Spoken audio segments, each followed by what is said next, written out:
L-Assoċjazzjoni tal-Futsal ta' Malta wara 10 snin mindu twaqfet xtaqet li timraħ aktar fis-soċjetà Maltija. Dan se tagħmlu billi tibda toffri taħriġ biex nies b'diżabilità li huma neqsin parzjalment mid-dawl ikollhom l-opportunità li jilagħbu l-logħba tal-futsal.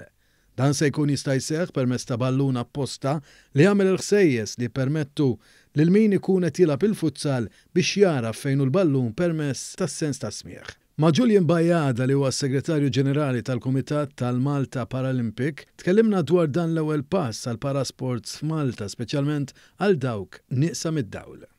Daw ħajkollhom għall-ewwel darba l-opportunità li jipparteċipaw fl-isport u infatti l-ewwel sport ħanibdew proġett mal-Futsal Malta Association fejn ħanintroduċu training sessions għal futsal għal dawk li huma neqsin mid-dawl. Mark Borch mill-Assoċjazzjoni tal-Futsal ta' Malta spjegalna dwar din l-inizjattiva.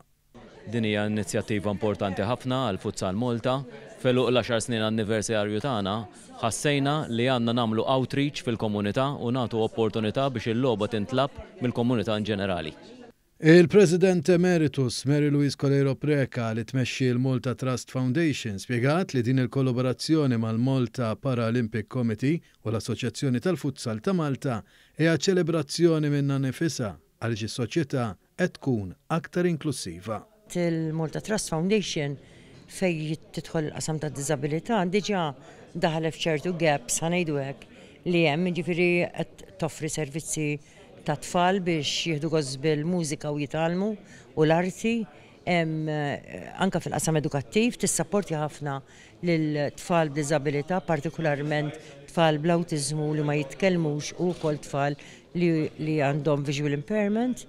U kien wasal il-punt ukoll tal-sports. Preżenti kien hemm ukoll Elias Mastoras li huwa il-President tal-International Blind Soccer Association.